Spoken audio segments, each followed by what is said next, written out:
Hello everyone, आप सभी का फिर से स्वागत है। ये एनसीईआरटी बायोलॉजी का डिस्कशन है। हमारा टॉपिक चल रहा है कंकाल तंत्र, स्केलेटल सिस्टम, अध्याय 7। तो चलिए स्टार्ट करते हैं। सबसे पहले उपांगीय कंकाल के बारे में डिस्कस करेंगे। देखिए, मानव के उपांगीय कंकाल सम्मिलित संरचनाएं अक्षीय कंकाल का उपांग होती हैं। उपांगीय कंकाल के अंतर्गत निम्नलिखित संरचनाओं को सम्मिलित किया जाता है। तो उपांगीय कंकाल के अंतर्गत जो निम्नलिखित संरचना है, जैसे अग्रपाद, अंश मेखला, पश्चपाद और श्रोणि मेखला, इसको जो है इसमें सम्मिलित किया जाता है। मानव शरीर में दो अग्रपाद यानी हाथ होते हैं, और जो अंश मेखला है यह संरचना हाथों को अक्षीय कंकाल से जोड़ता है। जो पश्चपाद है, मानव शरीर में दो पश्चपाद यानी पैर होते हैं, और जो श्रोणि मेखला है यह संरचना पैरों को अक्षीय कंकाल से जोड़ती है। इसके बाद अग्रपाद या जो हाथ है, जिसे फोर लिम्स बोलते हैं। मानव के अग्रपाद या हाथ को संरचनात्मक दृष्टि से तीन भागों में विभाजित किया जाता है। एक बाहु, दूसरे को प्रबाहु और तीसरे को हस्त बोलते हैं। मान लीजिए ये हाथ है, इसके तीन भाग हैं। तो याद रखिएगा, इससे पहले भी हम लोगों ने डिस्कस किया था, जो केहुनी होता है, जो आपका एल्बो होता है, एल्बो से ऊपर की जो भाग होता है इसको बोलते हैं आर्म। ठीक है। एल्बो के बाद और जो हमारी हथेली होता है, उसके बीच के जो भाग होते हैं उसको बोलते हैं प्रबाहु, और इसमें दो हड्डियां होती हैं प्रबाहु में, याद रखिएगा। और जो हमारा हथेली है, हथेली से लेकर फिंगर तक की जो संरचना है इसको बोलते हैं हस्त, हैंड। आगे इसके बारे में डिस्कस करेंगे। बाहु, देखिए बाहु जो है मानव हाथ का सबसे ऊपरी भाग है। कंधे से लेकर केहुनी के बीच के जो भाग है इसको बोलते हैं आर्म, जिसमें ह्यूमेरस नामक एक लंबी हड्डी पाई जाती है। बाहु और हस्त के मध्य की जो संरचना है इसे प्रबाहु कहते हैं, यानी केहुनी से लेकर जो हथेली के बीच की जो भाग है इसे प्रबाहु कहते हैं, जिसमें रेडियस और अल्ना नामक दो हड्डियां उपस्थित होती हैं। और अल्ना जो है रेडियस से बड़ी होती है, इस बात को ध्यान रखना इंपॉर्टेंट है। यहां पे आप संरचना को देख सकते हैं। अग्रपाद यानी हाथ की जो संरचना है, जो हंसली के आकार का है, इसको बोलते हैं कैल्विकल। ठीक है। और ये वाली जो संरचना है, ये इसको क्या बोलते हैं, कोरेकायु प्रवर्ध। ये इसको बोलते हैं एक्रोमीनियन प्रवर्ध, और इसको बोलते हैं, इस पूरी संरचना को यहां से लेकर यहां तक के ह्यूमरस। ठीक है। और इसके बाद ये देखिए, ये है आपका एल्बो ज्वाइंट। ये एल्बो ज्वाइंट है, और यहां से लेकर यहां तक जो है इसमें दो हड्डियां पाई जाती हैं। और ये जो है इसमें एक हड्डी को रेडियस बोलते हैं और दूसरे को अल्ना। अल्ना रेडियस से लंबा होता है, इस बात को ध्यान में रखिएगा। इसके बाद देखिए, ये जो यहां से यहां तक का जो भाग है इसको बोलते हैं प्रबाहु। इसके बाद जो ये हमारी ये जो कलाई संधि है, जो रिस्ट ज्वाइंट है, वहां से लेकर उंगली तक के संरचना को हैंड बोलते हैं। जो हमारा रिस्ट होता है यानी जो कलाई संधि है, वहां से लेकर आगे की कुछ संरचना जो होती है उसको कार्पल्स बोलते हैं। और कार्पल्स से लेकर फिंगर तक की जो संरचना है इसको मेटाकार्पल्स बोलते हैं। और इसके बाद मेटाकार्पल्स से लेकर जो हमारी उंगलियां हैं इसको फ्लैंजेस बोलते हैं, यानी अंगुली अस्थियां बोलते हैं। तो इसको ध्यान में रखिएगा। प्रबाहु से नीचे की जो संपूर्ण संरचना है सामूहिक रूप से हस्त कहलाती है। ठीक है। और इसमें कलाई, हथेली और अंगुलियों में विभाजित किया गया है। हमारे हाथ में 27 हड्डियां होती हैं, जिनमें से कार्पल्स नामक 8 हड्डियां कलाई में, मेटाकार्पल्स नामक 5 हड्डियां हथेली में, और अंगुली अस्थियां नामक 14 हड्डियां अंगुलियों में जो है पाई जाती हैं। याद रखिएगा, एक उंगली को छोड़कर, यानी जो हमारी अंगूठा होता है, अंगूठा में देखिए आप जो निशान को देखते हैं, आपके उंगली में 3 निशान होता है इस तरफ से। ठीक है। इसके बाद जो है जुड़ा होता है आपके हथेली से। तो जो अंगुली का जो निशान है, यानी इसमें आपके जो उंगली है, फिंगर है, इसमें 3 हड्डियां हैं। ठीक है। और जो मतलब कि जो अंगूठा है इसमें एक धारी होता है, यानी इसमें 2 हड्डियां हैं। तो याद रखिएगा। मानव हाथ की जो संरचना है, स्ट्रक्चर ऑफ ह्यूमन हैंड, इसकी जो संरचना है बाहु, प्रबाहु और हस्त में विभाजित है। बाहु यानी ह्यूमरस को बाहु बोलते हैं, और जो रेडियस जो प्रबाहु है इसमें 2 हड्डियां पाई जाती हैं, रेडियस और अल्ना। और जो हस्त है इसमें अगर कलाई और हथेली तथा अंगुलियां जो मिल जाती हैं तो इनको बोलते हैं हैंड, हस्त। कलाई में 8 कार्पल्स हथेली में 5 मेटाकार्पल्स और अंगुलियां यानी फिंगर्स में 14 अंगुली अस्थियां जो है पाई जाती हैं। ये सभी हड्डियां हैं, याद रखिएगा। इसके बाद अंश मेखला। मनुष्य की अंश मेखला में कुल 4 हड्डियां होती हैं। इसमें से 2 अर्ध भाग होते हैं। अंश मेखला के प्रत्येक अर्ध भाग में एक स्कंधास्थित यानी स्कैपुला और एक हसली होती है, कैलेविकल और कॉलर बोन। देखिए जो स्कैपुला है, स्कैपुला वक्ष के पिछले भाग में स्थित होती है। दूसरी और 7वीं पसली के बीच एक बड़ी चपटी और त्रिभुजाकार हड्डी होती है, स्थित होती है। और इसके हाथ की ओर जो है, इसके हाथ की ओर किनारे पर एक्रोमिनियन प्रवध होता है, एक्रोमिनियन प्रोसेस होता है, याद रखिएगा। और एक्रोमियन जो एक्रोमियन है, एक्रोमियन प्रवर्ध से हसली यानी कैलेविकल का बाहरी सिरा जो है जुड़ा होता है। इसके फिगर को देखेंगे, इससे पहले भी हम लोगों ने देखा था, याद रखिएगा। और इस प्रवर्ध के ठीक नीचे एक गहरी गर्त होती है, ठीक है, जिसे ग्लेनायड गुहा कहते हैं, ग्लेनायड कैविटी कहते हैं। और इसी में हाथ की ह्यूमरस अस्थि का एक सिरा धंसा रहता है। एक्रोमिनियन प्रवर्ध के निकट एक दूसरा प्रवर्ध स्थित होता है, जिसे कोरोकायड प्रवर्ध कहते हैं, कोरोकायड प्रोसेस कहते हैं। और इस पर पेशियां जुड़ी होती हैं। पश्चपाद यानी पैर, जो हिंड लिम्स है, इसके बारे में डिस्कस करेंगे। मानव के प्रत्येक पैर के ऊपरी भाग यानी जांघ में फीमर नामक एक हड्डी पाई जाती है। यह मानव शरीर की सबसे लंबी हड्डी है। फीमर नामक जो हड्डी है वो कहां पर पाई जाती है? जांघ में। और यह सबसे मानव शरीर की सबसे लंबी अस्थि है, बोन है। इसके नीचे घुटने में पैटेला नामक एक अस्थि पाई जाती है। पैटेला फिगर में हम लोगों ने डिस्कस किया था, उसका कार्य क्या है यह भी बताया गया था। तो इसके नीचे घुटने में एक पैटेला नामक जो है हड्डी पाई जाती है, जिसका आकार टोपी के समान होता है। घुटने के नीचे टिबिया और फिबुला नामक 2 लंबी अस्थियां पाई जाती हैं। तो चलिए फिगर को पहले एनालिसिस कर लेते हैं, इसके आगे जो है डिस्कस करेंगे। तो देखिए यह है आपका फीमर, जांघ की हड्डियां, और यह शरीर का सबसे लंबी हड्डी है, ठीक है। और इसको क्या बोलते हैं और इसको क्या बोलते हैं, फिगर में इससे पहले वाले सेशन में हम लोगों ने डिस्कस किया था। देखिए ये है आपका पैटेला, ठीक है, पैटेला है।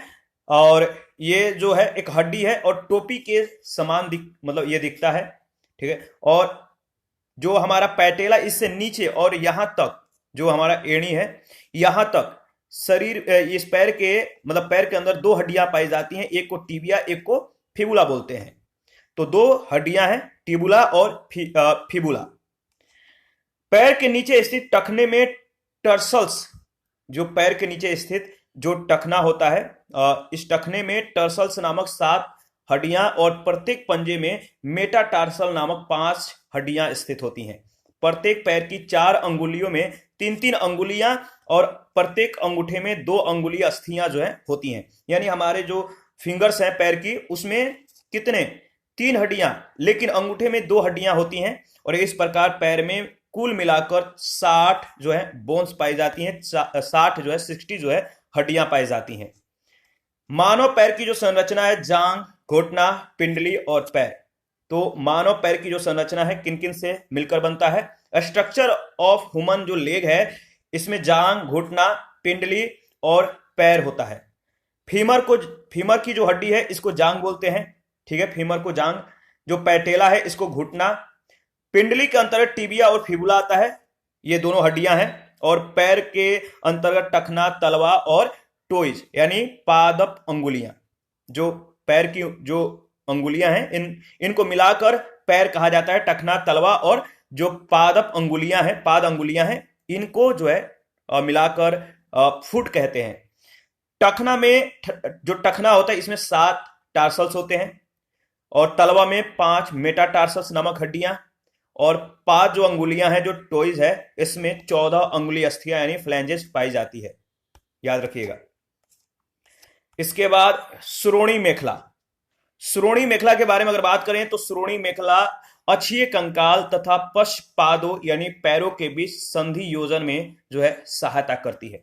श्रोणी मेखला अस्थियां यानी बोन्स ऑफ पेल्विक जो मतलब कि गिर्डल है, इसमें इलियम और प्यूबिस, इलियम, प्यूबिस और इस्चियम आता है। तो श्रोणी मेखला अस्थियां जो है इनके 3 भाग हैं, इलियम, प्यूबिस और क्या, इस्चियम।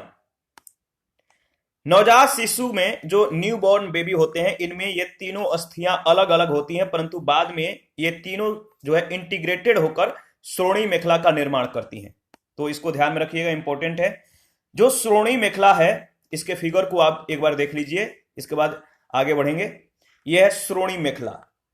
देखिए ये जो पूरा जो ब्लू टाइप का है, ये वाला जो एरिया है इसको बोलते हैं क्या, हिप बोन्स।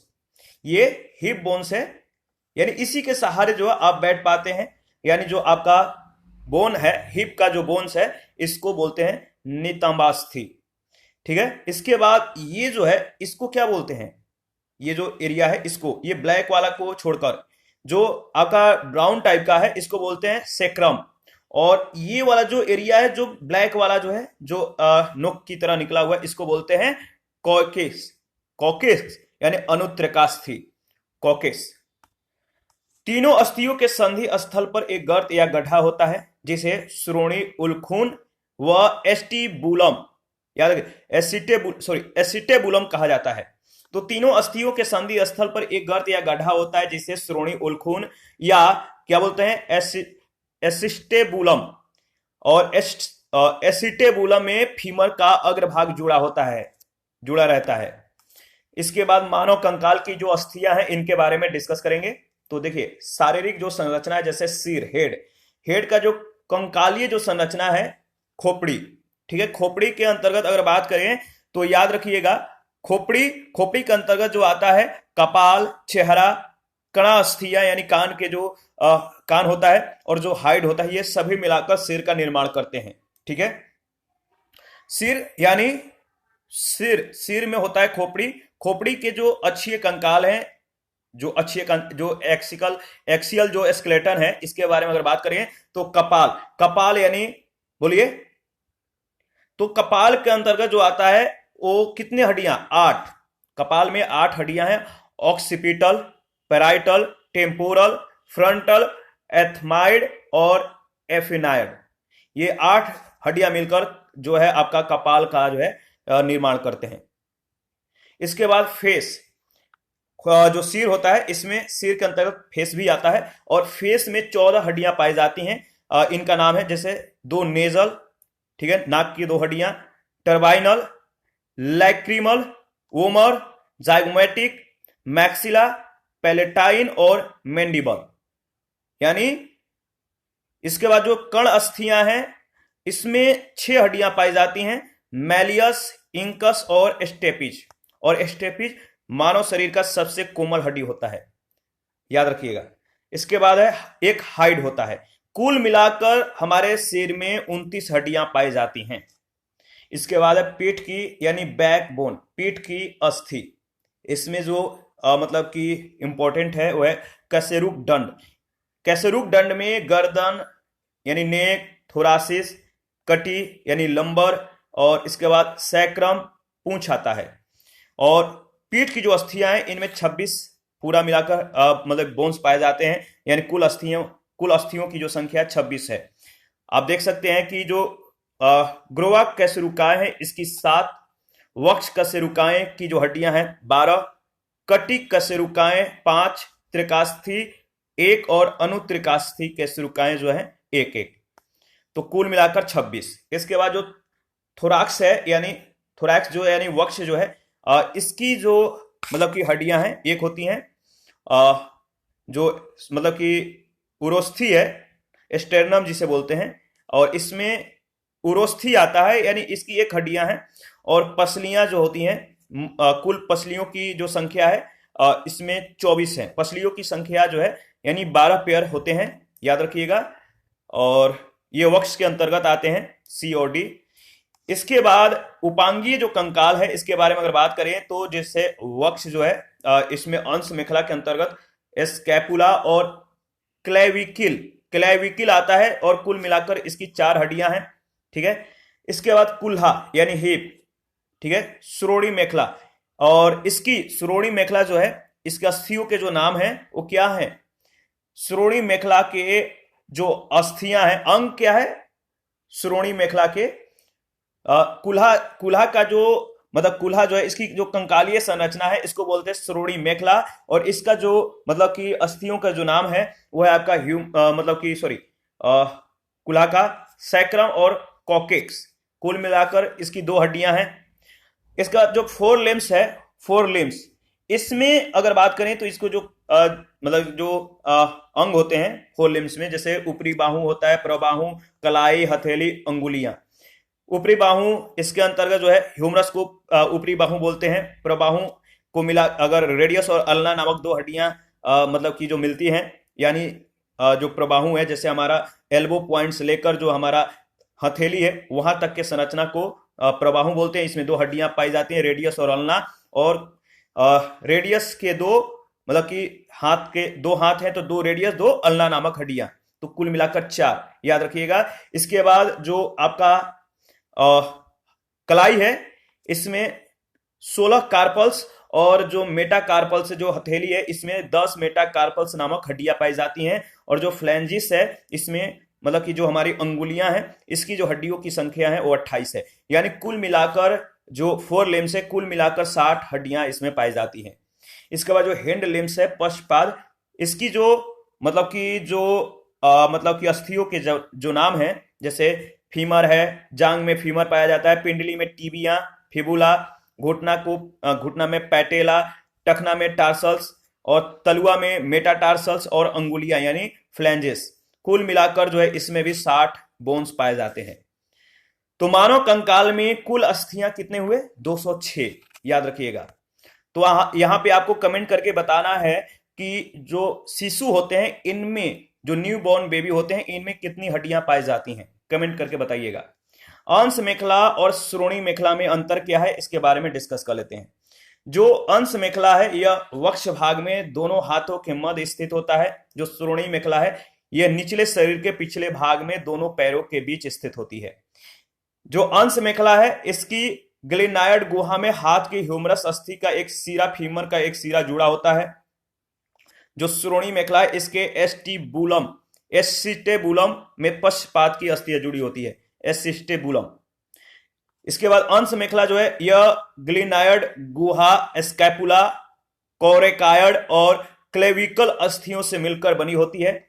और जो श्रोणि मेखला इसका निर्माण एस्टिबुलम, ठीक है, एसिस्टेबुलम, इसमें इलेक्स, प्यूबिस और इस्चियम से मिलकर इसका निर्माण होता है। अंश मेखला के अंतर्गत अगर बात करें तो यह हृदय और फेफड़े को सुरक्षा तथा हाथों को सहारा प्रदान करती है। वहीं श्रोणि मेखला जो है यह कुल्हे का निर्माण करती है और पैरों को सहारा प्रदान करती है, याद रखिएगा। इसके बाद बोन ज्वाइंट के बारे में डिस्कस करेंगे। मानव कंकाल की जो अस्थियां हैं, जो हड्डियां हैं, ये विभिन्न स्थानों पर परस्पर जुड़कर शरीर को गतिशील बनाने में सहायता करती हैं। हड्डियों के इन्हीं जोड़ों को क्या बोलते हैं? अस्थि संधियां कहते हैं, याद रखिएगा। इन अस्थि संधि स्थलों पर अस्थियां एक दूसरे से लचीले लिगामेंट्स के द्वारा जुड़ी रहती हैं। और जो स्नायु हैं इनके लचीलेपन, जो इलास्टिसिटी होता है, इसके कारण अंगों को मोड़ना संभव हो पाता है। लचीलेपन के कारण ही अंगों को फोल्ड किया जाता है। और अस्थियों का वह सिरा जो अस्थि संधि की ओर स्थित होता है उस पर कार्टिलेज का एक आवरण फैला होता है, उपास्थि का एक आवरण जो है फैला होता है। इसके बाद प्रत्येक अस्थि संधि पर जुड़ी अस्थियों के मध्य एक गुहा पाई जाती है जिसे साइनोवियल गुहा कहते हैं। क्या बोलते हैं? साइनोवियल कैविटी बोलते हैं। और इस गुहा में एक साइनोवियल द्रव्य भरा रहता है। अस्थि संधियों के अध्ययन को ऑर्थोलॉजी कहा जाता है। जो अस्थि संधियां हैं इनके अध्ययन को ऑर्थोलॉजी कहा जाता है, याद रखिएगा। और अस्थि संधियों के जो प्रकार हैं, गति और प्रकृति के आधार पर अस्थि संधियों को निम्नलिखित 3 भागों में वर्गीकृत किया गया है। तो संधि के जो प्रकार हैं इसके 3 भाग हैं, पूर्ण संधि, अपूर्ण संधि और अचल संधि। परफेक्ट ज्वाइंट, इम्परफेक्ट और इमूवेबल ज्वाइंट। इसके बाद जो पूर्ण संधि है इसके अगर भाग देखें, इसको जो है कुछ भागों में विभाजित कर दिया गया, जैसे कंदुक, खलिका संधि, कब्जा संधि, खूंटी संधि, फिसलन संधि और काठी संधि। तो पूर्ण संधि क्या है? Perfect joint.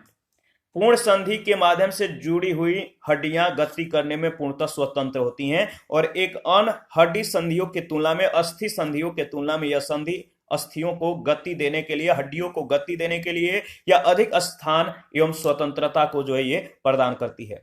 पूर्ण संधि स्थान लिगामेंट से निर्मित एक संधि संपुट ज्वाइंट कैप्सूल में बंद रहता है। इस संधि संपुट यानी जो कैप्सूल होता है, ज्वाइंट कैप्सूल होता है, इसकी जो वॉल होती है, दीवार होती है, भित्ति होती है, दोनों अस्थियों के परिअस्थिका से जुड़ी होती है। इस संपुट के भीतर साइनोवियल तरल नामक जो है पदार्थ भरा रहता है। इस द्रव का प्रमुख कार्य गति के दौरान अस्थियों के मध्य घर्षण को कम करना और संधि स्थान को चिकना बनाए रखना है। ठीक है, ल्यूब्रिकेट बनाए रखना है। तो जैसा बॉल बेरिंग जिस तरह से काम करता है उसी तरह इसका भी मतलब कि कार्य है, फंक्शन है। मानव शरीर में पूर्ण संधियों के जो प्रकार हैं, पहला है कंदुक खलिका संधि, बॉल एंड सॉकेट ज्वाइंट। इस प्रकार की संधि में एक अस्थि का सिरा यानी एक हड्डी का जो सिरा है वो गेंद के समान गोल, दूसरी अस्थि का जो सिरा है सॉकेट की तरह होता है, जिसमें पहली अस्थि का गोला सिरा जो होता है वो संयोजित होता है। जो बॉल बेयरिंग है जो इस तरह से इसमें इसका जो है फंक्शन आप देख सकते हैं, जैसे बॉल एंड सॉकेट ज्वाइंट। ये देखिए, ये जो यहाँ की जो संरचना है, यहाँ की इसी संरचना को यहाँ पे दिखाया गया है। जिस तरह से बॉल बेयरिंग जो काम करता है उसी तरह ये भी काम करता है, स्कंध है ये। ठीक है, तो ध्यान रखिएगा। इसके बाद अगर आगे बात करें तो गोल सिरे वाली अस्थि के ऊपर और नीचे तथा चारों दिशाओं में जो गोल सिरा है, इसी गोल सिरे के होने के कारण यानी जो सॉकेट ज्वाइंट या जो बॉल या सॉकेट जो ज्वाइंट होता है, इसी के सहारा जो है जो हमारी गोल सिरे वाली जो अस्थि है ऊपर नीचे या चारों दिशाओं में घूम सकती है। अंश मेखला और ह्यूमरस की संधि तथा फीमर तथा श्रोणी मेखला की संधि जो है इसका उदाहरण है। दूसरा है कब्जा संधि। तो कब्जा संधि क्या है? यह संधि जो है, यह जो अस्थि संधि है, दरवाजे में लगे कब्जे से समानता प्रदर्शित करती है। कब्जा संधि के अंतर्गत एक अस्थि का, एक हड्डी का जो बोन का जो सिरा होता है, दूसरी मतलब कि अस्थि में निर्मित गर्त से जुड़ा होता है। इस प्रकार अस्थियां केवल एक दिशीय गति करने में सक्षम होती है, जैसे कोहनी तथा अंगुलियों के पोरों की संधियां। जैसे कब्जा संधि जो है आप देख सकते हैं, ये जो हाथ है, ये वाला जो सिरा दिखाया गया है, ये यहाँ ये कोहनी है और ये जो है ये आपका कब्जा संधि है, जो ये जूम करके दिखाया गया है, यहाँ पे कब्जा संधि होता है। तीसरा धुरी या खूंटी संधि, पिवोट ज्वाइंट। इस संधि को, जो यह अस्थि संधि है, जो मतलब कि बोन संधि है, इसको क्या बोलते हैं? घूर्णी संधि कहते हैं, रोटरी ज्वाइंट कहते हैं। और इस प्रकार के संयोजन में एक अस्थि किसी अन्य अस्थि के अक्ष पर एक सीमा तक जो है घूर्णन कर सकती है, मूवमेंट कर सकती है। तो धुरी या जो मतलब कि खूंटी संधि है, जो पिवट ज्वाइंट है, आप देख सकते हैं वो यहाँ पर मौजूद रहता है। ठीक है, और ये इस प्रकार का दिखता है, ये इस सिरे में एक मतलब एक दिशीय, जैसे में द्वितीय कशेरुका के ओडोटायड प्रवर्ध तथा खोपड़ी के मध्य के संधि, जैसे कि पैर की टिबिया और फिबुला अस्थियों के बीच घुटने के पास की संधि, इसके उदाहरण है। इसके बाद है फिसलन संधि। ठीक है, फिसलन संधि, इस प्रकार के संधि में अस्थियों की सतह जो होता है फ्लैट होती है, समतल होती है, जिसमें दोनों अस्थियां एक दूसरे के ऊपर फिसल सकती हैं, जैसे रेडियस अल्ना, कलाई की कार्पल्स अस्थियों की संधि, इसके उदाहरण है। कशेरुकों के संधि प्रवर्त के मध्य की जो संधि है, याद रखिएगा, ये भी इसके उदाहरण है। फिसलन संधि, तो ग्लाइडिंग ज्वाइंट जो है इसको प्लेन ज्वाइंट भी कहते हैं, समतल संधि भी कहते हैं। इसके बाद है काठी संधि। इस प्रकार के संधि में बॉल और सॉकेट कम विकसित होता है, परंतु यह संधि बॉल व सॉकेट संधि के कुछ समानता रखती है, जैसे में हाथ के अंगूठे की कार्पल्स और मेटाकार्पल्स अस्थियों की संधि, जिसके कारण अंगूठा या अन्य अंगुलीय की अपेक्षा जो अन्य फिंगर्स होते हैं इनकी अपेक्षा चारों तरफ घुमाया जा सकता है। तो काठी संधि का जो फिगर है आप देख सकते हैं, ये है आपका काठी संधि। देखिए ये जैसे फिंगर है, ये वाला जो हिस्सा है ये काठी संधि है।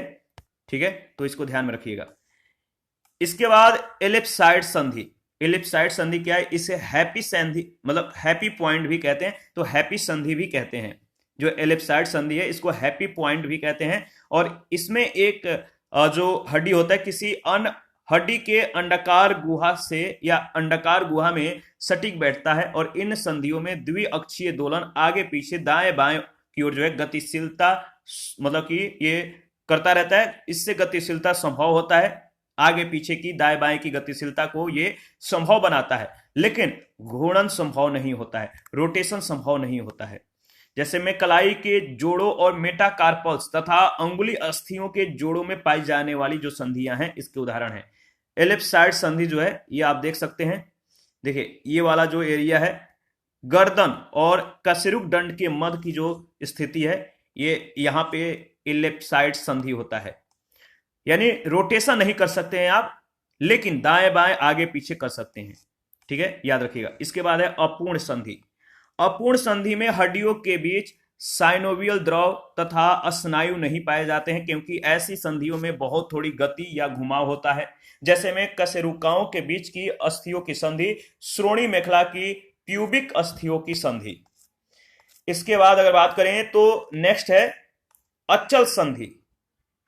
देखिए अचल जो संधि है, अचल संधि से जुड़ी हुई अस्थियां बिल्कुल भी गतिशील नहीं होती, यानी फिक्स होती है। अचल यानी मूवमेंट नहीं होता है, इसमें घुमाव या गति का भाव होता है। ये अस्थियां, ये हड्डियां एक दूसरे से बहुत पास जुड़ी रहती है, जैसे खोपड़ी की अस्थियों की संधि।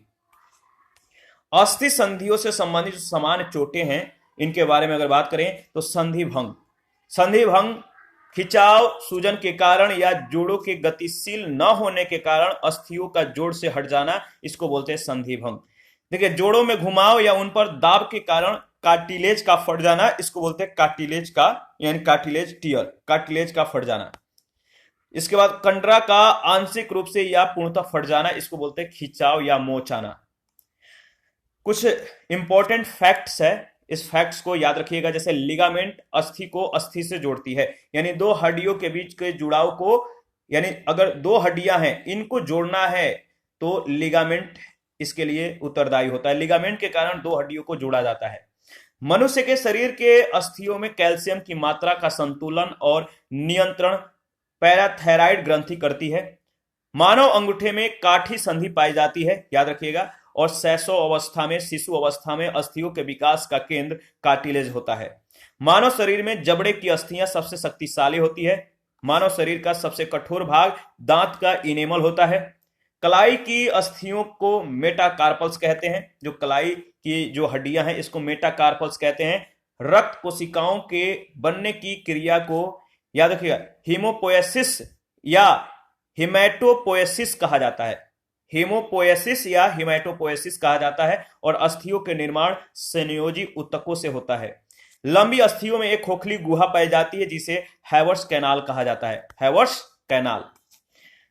देखिए हाथ मानव शरीर का वह अंग है जिसमें सर्वाधिक अस्थियां पाई जाती हैं। मज्जा गुहा का निर्माण, जो मज्जा गुहा है इसका निर्माण ऑस्टियोक्लास्ट नामक कोशिकाओं के द्वारा होता है। मनुष्य के चलने के समय उसकी श्रोणि मेखला तथा फीमर के मध्य गति होती है। और टेंडन का निर्माण सिस्माइड ग्रंथि के रूपांतरण से होता है। इसके बाद मानव कंकाल तंत्र से संबंधित जो रोग है इसके बारे में डिस्कस करेंगे। तो देखिए यहां पे रोग यानी डिजीज और जो सिम्टम्स है इसके बारे में दिया गया है। रोग और लक्षण क्या है, किस रोग का कौन सा लक्षण है, याद रखिएगा। जैसे गठिया, अर्थराइटिस। अगर गठिया नामक रोग हो जाता है तो इसके लक्षण है जोड़ों में सूजन आना। जोड़ों में जब सूजन आने लगता है तो गठिया रोग से आप पीड़ित हैं। इसके बाद है ऑस्टियोपोरोसिस, यानी इसके लक्षण है इस रोग में हड्डियों में कमजोरी आ जाती है। जब किसी व्यक्ति को ऑस्टियोपोरोसिस हो जाता है तो हड्डियां कमजोर हो जाती हैं, कमजोरी आ जाती है। इसका कारण कैल्सिटोनिन हार्मोन, पैराथायराइड हार्मोन और सेक्स हार्मोन में असंतुलन होना, कैल्शियम और विटामिन डी की भी कमी होना। सूखा रोग, रिकेटस या ऑस्टेमोलासिया, यानी जो सूखा रोग है जिसे रिकेटस बोलते हैं, ये जो रोग होता है इसके लक्षण है विटामिन डी की कमी, कैल्शियम और फास्फोरस की कमी। इनसे बच्चों की हड्डियों में आने वाली जो कमजोरी है इसको सूखा रोग कहते हैं। तो सूखा जो रोग है इसको बोलते हैं क्या, रिकेटस। इसके बाद है पैगेटस रोग, इससे हड्डियां पतली और कमजोर हो जाती हैं। इसके बाद है पेशिये डायस्ट्रोफी। पेशिये जो डायस्ट्रोफी है, इस रोग में मेखला की पेशियों में कम आयु में क्षति होने लगता है, यानी 12 वर्ष की आयु के पश्चात चलने में असमर्थता आ जाती है, असमर्थ हो जाते हैं। पुरुषों में सामान्य है, यह जो रोग है पुरुषों में सामान्य होता है। अंत में हृदयघात या दिमागी बीमारी से मृत्यु भी हो सकती है। इसके बाद है मिस्थीनिया ग्रेविस, यह एक स्वयं प्रतिरक्षण रोग है जो तंत्रिका पेशीय जोड़ों को जो है प्रभावित करता है। इसके बाद है टिटेनी। टिटेनी नामक रोग का जो लक्षण है, शारीरिक तरल में कैल्शियम की कमी होने पर पेशियों में जल्दी जल्दी होने वाले संकुचन को टिटेनी कहते हैं। पेशियों के दर्द को याद रखिएगा मायलगिया कहते हैं। पेशियों के जो दर्द है इसको मायलगिया कहते हैं। पेशियों के संकुचन को, जो पेशियों का जो संकुचन है इसको प्रदर्शित करने वाले रेखा चित्र को मायोग्राम कहते हैं। खिंचाव, खिंचाव नामक जो रोग हो जाता है, कभी कभी दौड़ने, शरीर के अंगों में अचानक मुड़ जाने या अन्य कार्यों से जोड़ों में खिंचाव आ जाता है, जिससे उपास्थि स्नायु और कंडरा तथा रुधिर नलिकाओं को क्षति पहुंच जाती है। इस पर आधारित पहला जो प्रश्न पूछा गया है इस टॉपिक से रिलेटेड, लाल रक्त कोशिकाओं का निर्माण हमारे शरीर के किस भाग में होता है? आरबीसीज का निर्माण हमारे शरीर के किस भाग में होता है? तो याद रखिएगा अस्थि मज्जा में। अस्थि और दांत निर्माण के लिए, जो हमारा हड्डी और जो दांत निर्माण है, इसके लिए निम्नलिखित में से किसकी आवश्यकता होती है? अस्थि यानी दांत और हड्डी का निर्माण किससे मतलब होता है, किसकी आवश्यकता होती है? तो कैल्शियम और फास्फोरस की। एक वयस्क मनुष्य में, शरीर में, जो वयस्क मनुष्य है इनके शरीर में हड्डियों की संख्या कितनी होती है? 206। नवजात शिशु में लगभग कितनी अस्थियां होती हैं? तो 300। याद रखिएगा इसका सही जवाब हो जाएगा ऑप्शन डी। इसके बाद प्रश्न संख्या 5, मनुष्य के खोपड़ी में कितनी अस्थियां होती है, कितनी हड्डियां होती हैं बताइए? तो मनुष्य के खोपड़ी में 29 हड्डियां होती हैं। मनुष्य के शरीर में पसलियों के कितने जोड़े होते हैं? मनुष्य के शरीर में पसलियों के जोड़े 12 जोड़े होते हैं, यानी कुल मिलाकर 24 हड्डियां होती हैं। निम्नलिखित में से कौन सा अस्थि संधि का एक प्रकार नहीं है? जो बोन ज्वाइंट का एक प्रकार नहीं है वो है आपका मैक्रो। ठीक है। फॉल्स रिब्ड तथा फ्लोटिंग रिब्स किस अंग में पाई जाती है? फॉल्स रिब्स और फ्लोटिंग रिब्स किस अंग में पाई जाती है? तो वक्षीय पिंजर में, यानी ऑप्शन ए बिल्कुल करेक्ट ऑप्शन है। प्रश्न संख्या 9 है, मानव शरीर में सबसे लंबी अस्थि है। मानव शरीर में सबसे लंबी अस्थि है फीमर, जांग में पाया जाता है। मानव शरीर में सबसे छोटी हड्डी कौन सी है? तो कान की हड्डी स्टेपिस। 11 नंबर, मानव शरीर में दो हड्डियां आपस में कैसे जुड़ी रहती हैं? तो दो हड्डियों को आपस में जोड़े रहने के लिए लिगामेंट्स जो है उत्तरदायी होते हैं। मनुष्य का मेरुदंड कितनी अस्थियों से निर्मित होता है? मनुष्य का मेरुदंड कितनी अस्थियों से निर्मित होता है? तो 33। पेशियों को अस्थि से जोड़ने वाली जो संरचना है वो क्या है? पेशियों को अस्थि से जोड़ने वाली जो संरचना है वो है कंडरा। अस्थियों में किस लवण की उपस्थिति सर्वाधिक होती है? हड्डियों में किस लवण की उपस्थिति सबसे ज्यादा होती है? तो कैल्शियम फास्फेट की। कलाई की हड्डियों को किस नाम से जाना जाता है? तो मेटाकार्पल्स। कलाई के हड्डियों को किस नाम से जाना जाता है? मेटाकार्पल्स के नाम से जाना जाता है। इसके बाद उपांगीय कंकाल का भाग नहीं है। उपांगीय कंकाल का जो इनमें से भाग नहीं है वह वक्षीय पिंजर। वक्षीय पिंजर। स्तनियों में बाह्य कंकाल का जो उदाहरण है वो क्या है? स्तनियों में बाह्य कंकाल का जो उदाहरण है वो है आपका नाखून, बाल और खुर। हैवर्सियन नलिकाएं और तंत्र कहां पाए जाते हैं? हैवर्सियन नलिकाएं और तंत्र स्तनियों के अस्थियों में पाए जाते हैं, स्तनियों के हड्डियों में पाए जाते हैं। प्रश्न संख्या नेक्स्ट 19 में पूछा गया, कठोर व्यायाम के समय पेशियों में क्या बनता है? कठोर व्यायाम, हार्ड वर्कआउट करते हैं तो उस समय पेशियों में क्या बनता है? पायरुविक अम्ल से लैक्टिक अम्ल। पायरुविक अम्ल से लैक्टिक अम्ल। स्नायु और कंडरा का निर्माण किस प्रकार के ऊतकों से होता है? स्नायु और कंडरा का निर्माण किस प्रकार के ऊतकों से होता है? तो तंतुमय ऊतक से। अस्थि कोशिकाओं को क्या कहा जाता है? अस्थि कोशिकाओं को क्या कहा जाता है? तो ऑस्टियोसाइट्स। ऑस्टियोसाइट्स। उपास्थि कोशिकाओं को क्या कहा जाता है? तो उपास्थि कोशिकाओं को बोलिए कॉन्ड्रोसाइट्स कहा जाता है। उपास्थि कोशिकाओं को कॉन्ड्रोसाइट्स कहा जाता है। स्कैपुला, स्टर्नम और रिब्स किस प्रकार के हड्डियों के उदाहरण हैं? स्कैपुला, स्टर्नम और रिब्स ये चपटी हड्डियों के उदाहरण हैं। 24 पसलियों के विषय में सत्य कथन की पहचान कीजिए। पसलियों के विषय में सत्य कथन क्या है? तो मानव शरीर में कुल 24 पसलियां होती हैं, 12 पेयर्स होते हैं। 1 से 7वें जोड़ों की जो पसलियां हैं, 1 से 7वें जोड़े की जो रिब्स होते हैं, ये वास्तविक पसली संधियां कहलाती हैं, वास्तविक पसलियां कहलाती हैं। और 8वें से 10वें जोड़े की जो पसलियां हैं, ये जो है छद्म पसलियां कहलाती हैं, यानी फाल्स पसलियां कहलाती हैं। ये उपयुक्त सभी कथन इसके सही हैं। 25 नंबर है वक्षीय पिंजर, थोरासिक केज का निर्माण किन अंगों से होता है? जो थोरासिक केज है इसका निर्माण किन अंगों से होता है? तो उरोस्थ, कशेरुकाएं एवं पसलियों से होता है। इसी के साथ आज का जो सेशन है समाप्त हो जाता है। नेक्स्ट सेशन में श्वसन तंत्र यानी रेस्पिरेटरी सिस्टम के बारे में डिस्कस करेंगे। आप अपना प्रतिक्रिया देते रहिए, आपके प्रतिक्रियाओं का हमें बेसब्री से इंतजार रहता है।